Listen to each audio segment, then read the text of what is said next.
Hey guys, hello, welcome back to my channel. It's me, Steven. I am on a relatively short layover in Fort Lauderdale, which is much deserved after a very, very, very long day. We had It's a very long day. But before I get into the topic of this video and what the day was like, I wanted to show you some postcards I received. I love getting mail. Usually I get bills or more bills. I don't usually get a lot of stuff, but I got some postcards from some of my subscribers, which I think is very exciting. I've been carrying some of these around, actually all four of these around for a really long time in my work bag, so they've been beaten up a little bit, so I apologize for those people who sent them to me. I do respect them, and they are going right in my refrigerator with my new magnets from our new destinations. This one is from Hawaii, from Christy, and I'm going to show you her penmanship without showing you her own address. This is her penmanship. Is that not freakishly neat? Christy, you're pretty amazing in terms of your penmanship. That is, it looks like print. I'm so jealous because you can't read my writing. It's awful, but thank you, Christy. This one is from Linda, and Linda and I have been chatting back and forth about me visiting Florida, but unfortunately, due to a friend's health, I won't be able to make it down there. But she sent me a postcard while she was in Phoenix, apparently. Hi, Linda. That one didn't get too beaten up. And then Jean from Philly sent me this one from Bahaba. Bahaba from Maine. She sent me that one. And I love all of these equally. There are no better subscribers because they sent a different thing. But look at this postcard that DJ Star sent me. I'm not sure if you can tell, but it's fabric. It's actually quilted. It's a quilted postcard. Let me not show you his address or their address, but it's like a fabric postcard that they wrote on. How neat is that? Isn't that wild? So if you are out and about somewhere interesting or at home and you get a wild hair and want to send me a postcard, I love postcards. My address, my post office box, is in my my about section, but it's PO Box 11596, Las Vegas, Nevada 89111. Double check my PO box at my about section on my channel. I think I may have gotten my PO box wrong. So if you see a postcard somewhere and you think, gee, I think Steven would like that, send me a postcard. I would like it. All right, so back to the topic of this video. This day was very long. We flew from Indianapolis to Orlando, deplaned, boarded new guests. We went from Orlando to New Orleans, deplaned, boarded new guests, New Orleans to Nashville again, and then we flew from Nashville to Fort Lauderdale. My day started at 4 a.m. this morning, East Coast time, and it ended really late. And we were bone tired. I was bone tired. I was practically weaving. I was just struggling to stay awake. It's been a very long day. But we had to wait for wheelchairs. Not unusual in Fort Lauderdale, but we had to wait for 3 wheelchairs. They were taking forever. And I was getting very frustrated. One of our guests had to make a connecting flight, and she was getting worried that she wouldn't make it. And I was getting very anxious on behalf of my guests. In standing right outside our boarding door, where I can go only for real safety issues while we have guests on board, but I could see that the next crew, the outgoing crew, we were the incoming crew, the outgoing crew was standing at the top of the jet bridge at the gate, all of them, not just 1 or 2, but the entire crew was standing up there. And they stood there for a long time, really a long time. And then eventually they made their way down slowly. I'm still waiting for these wheelchairs. And then they got to the bottom of the jet bridge, or the end of the jet bridge near the aircraft door, and they all stood there. Really not speaking to us, just kind of standing there waiting for us to get off the aircraft. They saw that we had guests on board. They knew that we had guests on board. And they also knew that we would like to, oh, the lighting, oh, that's my TV on the side here. They also knew that we would like to get off the aircraft and go on our layover. But they just stood there. Well, if you're a flight attendant already, you know that it would have been a polite move to swap out on the aircraft, to replace us on the aircraft, so that we could be released for the night and they could wait for the wheelchairs to come on board. It would have been a very polite thing to do. And anyone I know, anyone I have worked with, and I will apologize, the lighting behind me is getting a little wacky because I have a TV screen going and the background here is blue-ish, so it looks kind of wild. So the crew could have easily, and in my estimation, culturally, would have just done that or say, hey, do you guys want to get out of here? We can replace you. I have done that, and every crew I've worked with has been willing to do that and been very happy to do that. They did not do that. They continued to stand there and stand there. They're from one of our most senior base, so I know that these people were not brand new and did not understand what they were doing, but they were just, in my estimation, they were kind of being a little rude. And hands up, who thinks I'm a nice guy? Raise your hand there. Who thinks I'm a nice guy? Okay, hands up, who thinks I might be a nice guy, but with occasionally turns into an absolute creep? That would be right. Bingo. You win. I was giving them death stares, and they knew it. I was like, what base are you guys at from? And apparently they were asking our chaser what base we were, because I was giving them some side eye. It was serious side eye. So what this did was inspire this video in terms of what the outgoing crew, the crew that's coming on board to take up the equipment from you when you're leaving for your layover, what they could possibly do. What the outgoing inbound, what the inbound crew could do for the outbound or the outgoing crew to help them prepare for their own flight and to make their day a little bit easier. I'm sorry to confuse the inbound outbound. So my crew, I was lead today.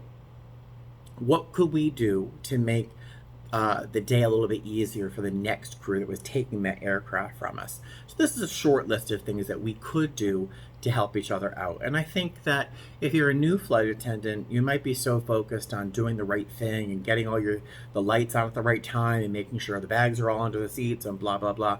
But during that flight, there's lots of things we can do to help each other out, even though we won't be working on the same flight. So the first one I said was cover your inbound crew. So if you can see that the outbound crew is exhausted, you can tell. And you guys could, in my airline at least, you could say, hey guys, do you want to get out of here? We can watch the aircraft and wait for the wheelchairs to arrive for the guests.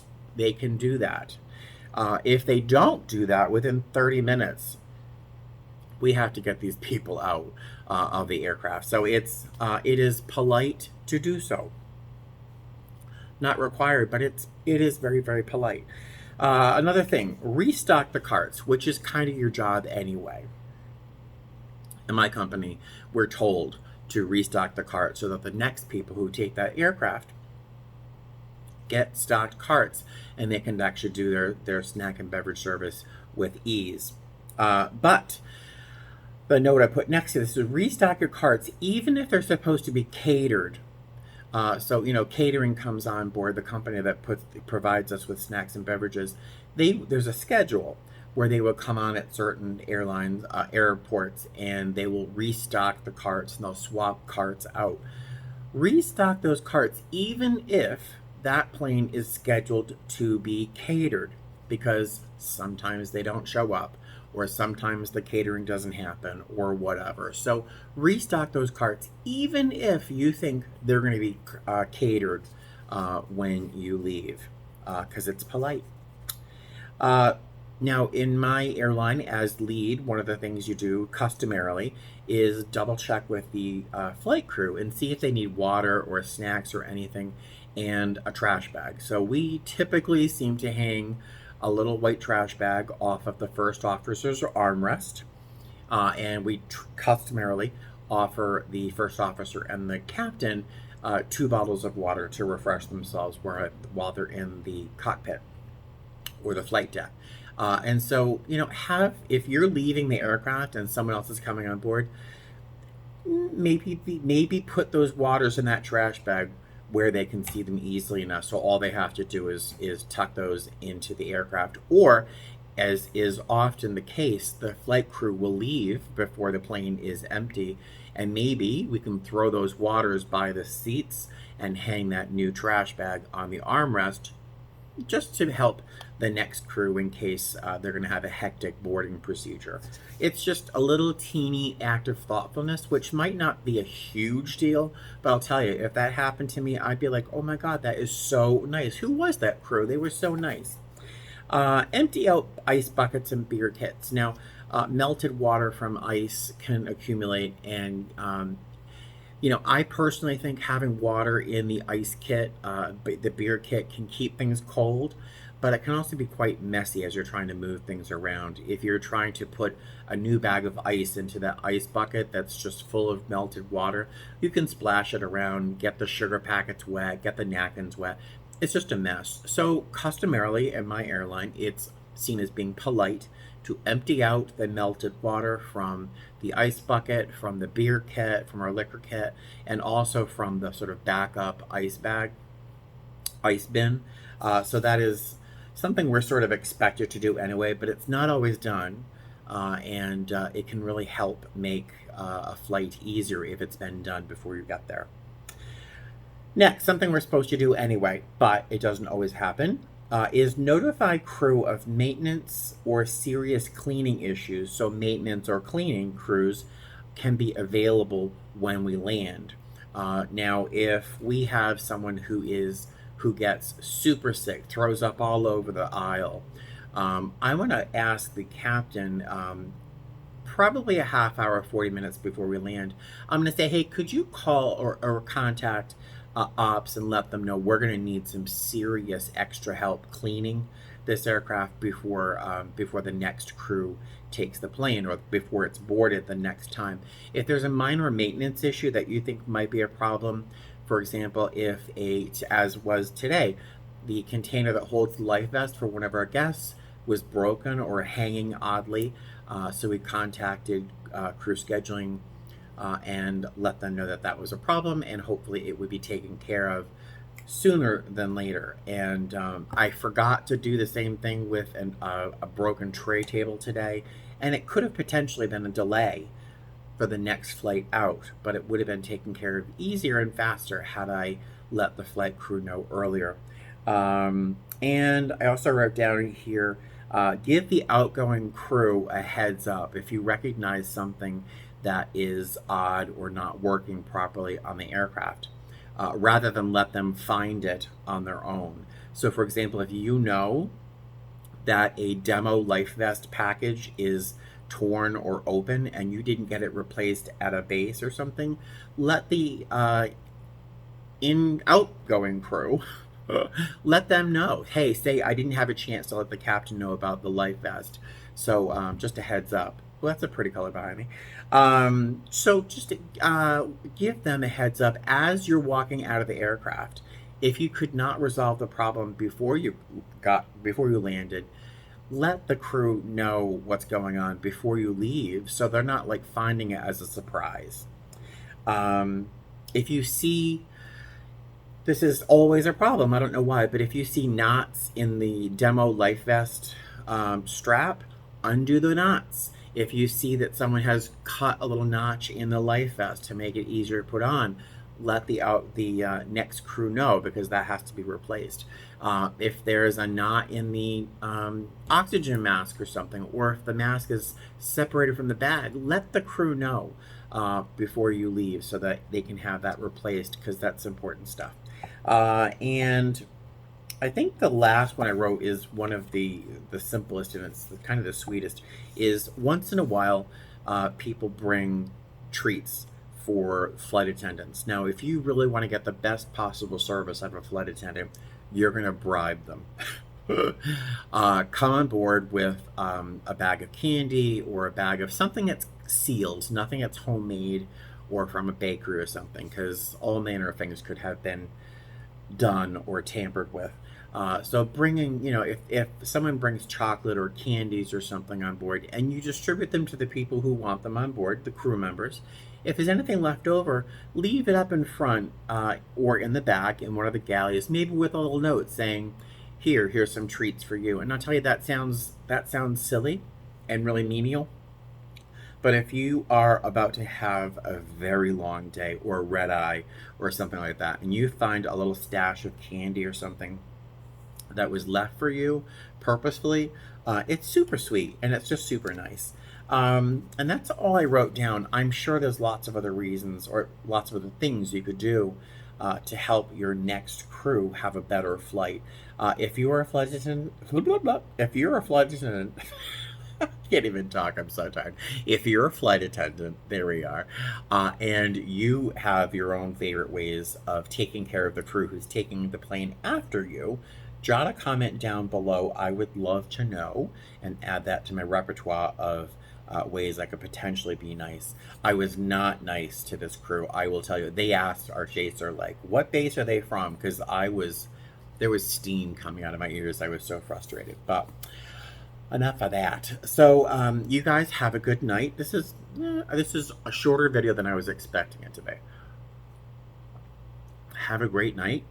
Leave any comments below, and you have a great night, and I will talk to you soon. Fly safe.